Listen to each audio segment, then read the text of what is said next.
नमस्कार, आप देख रहे हैं पुलिस प्रतिज्ञा न्यूज और मैं हूं आपके साथ ज्योतिका। आइए रुक करते हैं खबर की ओर।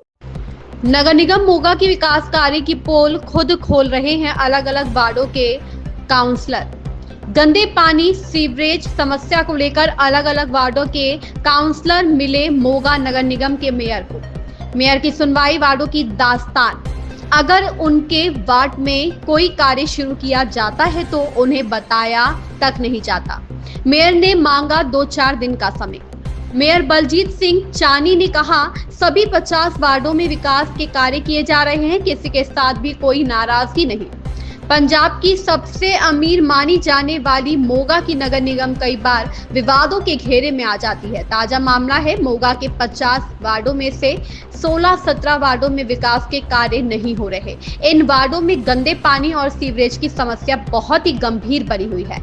मीडिया पर पहले भी अलग अलग वार्डों के निवासियों ने अपनी समस्याओं को उजागर किया गया, लेकिन पर नाला वही खड़ा है और कई वार्डों में समस्या बहुत बनी हुई है। वहीं दूसरी ओर मानसून का सीजन शुरू होने वाला है और बरसाती मौसम में इन वार्डों का और भी बुरा हाल होगा।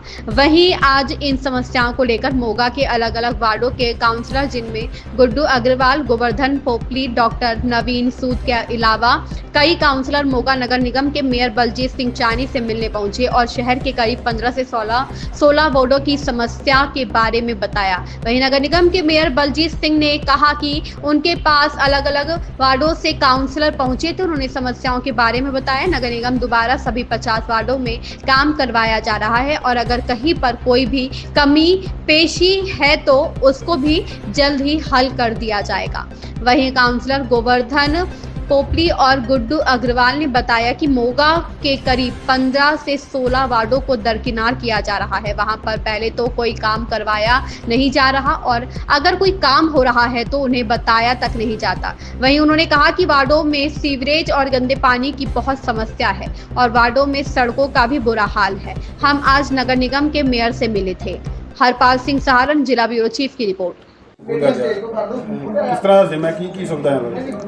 मैं समझता हूँ ये आम आदमी पार्टी की टीम की, अरविंद केजरीवाल जी की टीम की खासियत है कि जो भी जिसको जहाँ जिम्मेदारी मिलती है, हर व्यक्ति कोशिश करता है कि उस जिम्मेदारी को निभाते हुए लोगों का जितना अधिक से अधिक भला कर सकें, लोगों को जितनी से अधिक सुविधाएं दे सकें, उस पर काम किया जाए। अरविंद केजरीवाल जी की, भगवंत मान जी की टीम की हमारे साथी हैं दीप, जो युद्ध नशे के विरुद्ध में बहुत अच्छे से पूरे डिस्ट्रिक्ट लेवल पे काम कर रहे हैं केजरीवाल जी के, मान साहब के मिशन में। और उन्हीं की वाइफ यहाँ पे सरपंच हैं गांव में, उन्होंने, मनदीप जी, उन्होंने बड़ा शानदार जिम अपने गांव के लोगों के लिए खोला है। मैंने कभी भी किसी पंचायत में इतना शानदार जिम जो पंचायत ने खोला हो और लोगों के लिए फ्री में इस तरह से उपलब्ध हो, ये देखा नहीं है। तो इन्होंने मुझे जब बताया तो मुझे अच्छा लगा। मैं उस जिम को देखने यहाँ आया। मेरा मन था कि एक सरपंच अगर चाहे तो अपने गांव के लोगों के लिए क्या क्या सुविधाएं दे सकता है, उसमें जिम कैसे बना सकता है, वो मैं विशेष रूप से देखने आया था। तो मैं सरपंच साहबा को बहुत बहुत बधाई देता हूँ, पूरी टीम को, सबको बहुत बधाई देता हूँ, इनकी गाँव की यूथ टीम को। MLA साहिबा हमारी हैं अमन जी, उनको भी बहुत बहुत बधाई। उनका पूरा सहयोग यहाँ के सभी सरपंचों के लिए रहता है, तो उन्होंने भी सहयोग दिया इसमें। पूरे गांव ने बहुत अच्छे से एक मिसाल पेश की है कि अगर MLA, सरपंच, गांव का यूथ, गांव की एक्टिव टीम सब मिल जाएं तो गांव के लोगों के लिए, वेलफेयर के लिए भी काम होंगे। एंड आई एम श्योर इसी में से, क्योंकि अब यहाँ बच्चों को सुविधाएं मिलेगी तो यहाँ से आने वाले समय के आगे खिलाड़ी मिलेंगे, स्वस्थ गांव रहेगा और स्वस्थ रहेगा, आगे आने वाले समय में खिलाड़ी निकलेंगे, अच्छे नौकरी करने वाले लोग निकलेंगे, तो फिर नशे की ज़रूरत ही नहीं पड़ेगी। तो गांव अपने आप नशा मुक्त होगा। यूथ के पास एक अच्छा मिशन होगा तो गांव अपने आप नशा मुक्त होगा। पहला गांव है सर, इतना बड़ा जिम बनाया गया, आधुनिक मशीनें यहाँ पे रखी हुई है, तो लगता है कि नौजवानों को फ़ायदा होगा और बिल्कुल नौजवानों को फ़ायदा होगा, लेडीज़ को फ़ायदा होगा, गाँव की आने वाली पीढ़ी को फ़ायदा होगा और गाँव में एक माहौल बनेगा स्वस्थ रहने का और गलत कामों में ना पड़ के स्वस्थ रह के अपने जीवन के लिए कोई लक्ष्य चुनने का माहौल बनेगा। तो लेडीज़ के लिए भी सुविधा है तो सरपंच साहब बताइए। जी हाँ, 2 तो 4 टाइम, 2 तो 4 बताइए। हैं, उसके लिए लेडीज़ के लिए भी इन्होंने टाइम रखा है। वो तो जो भी मैनेजमेंट है, मुझे लगता है लेडीज़ ज़्यादा आएंगी तो इनको टाइम बढ़ाना पड़ेगा। जैसे आजकल बोलते हैं फर्स्ट लेडीज फर्स्ट आएंगी। कितनी लागत से सर ये बनाया जिम, और कौन कौन से गांव में ऐसे बन सकते हैं सर? ये तो ये लोग बताएंगे।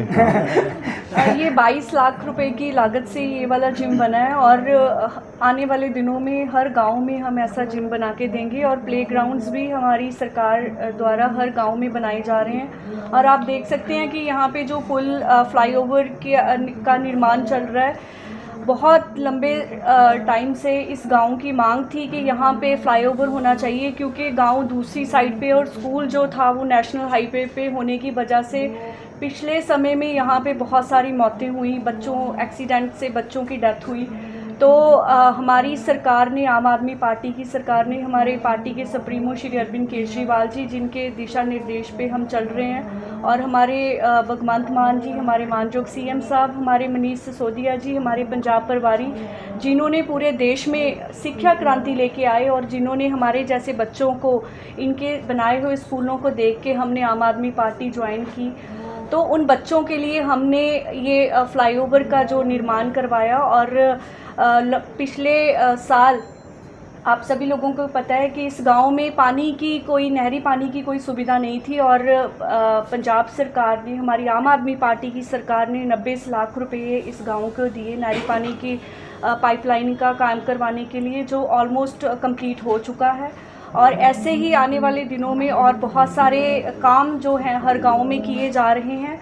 और मुझे लगता है कि मोगा डिस्ट्रिक्ट में पहला हलका है जिसमें 4 बिल्कुल नए स्कूल जो हमने कंप्लीट डबल स्टोरी बिल्डिंग्स बच्चों के लिए बनाई हैं, आप सभी लोग जाके देख चुके हो।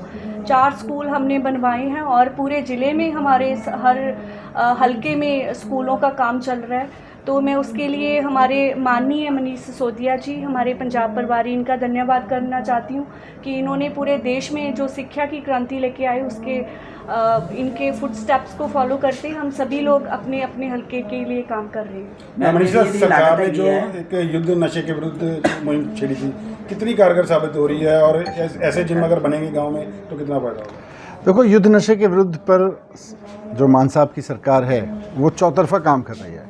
एक तरफ मैंने देखा है कि जो लोग गांव में नशा बेचते हैं उनके खिलाफ एक्शन हो रहा है और बहुत सख्त एक्शन हो रहा है। जो लोग नशा कंज्यूम करते हैं उनके ट्रीटमेंट पर, उनके नशे की आदत को छुड़वाने के लिए बहुत ज़बरदस्त काम हो रहा है।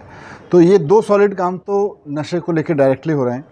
लेकिन सोशल रिफॉर्म, एजुकेशन, हेल्थ को बढ़ावा, गांव-गांव में स्पोर्ट्स के स्टेडियम बनाना, उनके खेल के मैदान बना के देना लड़कों के लिए, ताकि यूथ नशे की तरफ जाए ही ना, उस पर अलग तरीके से काम हो रहा है। और जैसा अमन जी ने भी बोला कि मान साहब की सरकार ने इसी बजट में अनाउंस किया था कि हर गांव में खेल के मैदान बनाए जा रहे हैं। तो पंजाब के सारे गांव में अच्छे खेल के मैदान बनाना और जो युद्ध नशे के विरुद्ध की कार्रवाई है इसको तो आगे चलाएंगे। संकल्प ये है कि पिछली पार्टियों ने जो नशा बेचा, उन्होंने राजनीति को नशे को फैलाने का हथियार बनाया। उनको सरकार बनाने का मौका मिला पिछली पार्टियों को, तो उन्होंने सरकार को भी नशे के कारोबार को फैलाने का हथियार बनाया। आम आदमी पार्टी ने, अरविंद केजरीवाल जी ने, भगवंत मान जी ने मिलकर संकल्प लिया हुआ है और आम आदमी पार्टी के एक कार्यकर्ता ने मिलकर संकल्प लिया हुआ है कि पंजाब के हर गांव को नशे से मुक्ति दिलानी है। उसके लिए गांव में इस तरह की खेलों की सुविधाएं, स्वस्थ रहने की सुविधाएं, गांव में अच्छी पढ़ाई हो, नशे के कारोबारियों के खिलाफ, तगड़े से तगड़े कारोबारी के खिलाफ भी सख्त एक्शन हो, ये हमारा संकल्प है। मजीठिया की गिरफ्तारी को लेकर सर क्या कहोगे? नहीं, वो भी कल भी मैंने बोला था कि भगवंत मान जी का, अरविंद केजरीवाल जी का ये कमिटमेंट था पंजाब की जनता से कि पंजाब को खोलिया जा रहा है, क्योंकि कितना का खर्चा है और की सुविधावां है? ਇਹ ਪੰਜਾਬ ਦਾ ਸਭ ਤੋਂ ਵੱਡਾ ਤੇ ਸਭ ਤੋਂ ਸੋਹਣਾ ਤੇ ਪਹਿਲਾ ਜਿਮ ਹੈ ਜਿਹਦੇ 'ਚ 40 ਤੋਂ 50 ਲੱਖ ਰੁਪਏ ਦਾ ਖਰਚਾ ਕੀਤਾ ਪੰਚਾਇਤ ਨੇ। ਔਰ ਇਹਦੇ ਵਿੱਚ ਲੇਡੀਜ਼ ਲਈ ਵੱਖਰੀ ਸੁਵਿਧਾ, ਲੇਡੀਜ਼ ਦੇ ਟ੍ਰੇਨਰ ਵੱਖਰੇ ਨੇ, ਜੈਂਟਸ ਦੇ ਵੱਖਰੇ ਨੇ ਤੇ ਯੁੱਧ ਨਸ਼ਿਆਂ ਵਿਰੁੱਧ ਜੋ ਚੱਲ ਰਿਹਾ ਉਹਦਾ ਹੀ। इस खबर में बस इतना ही। बने रहिए पुलिस प्रतिज्ञा न्यूज के साथ।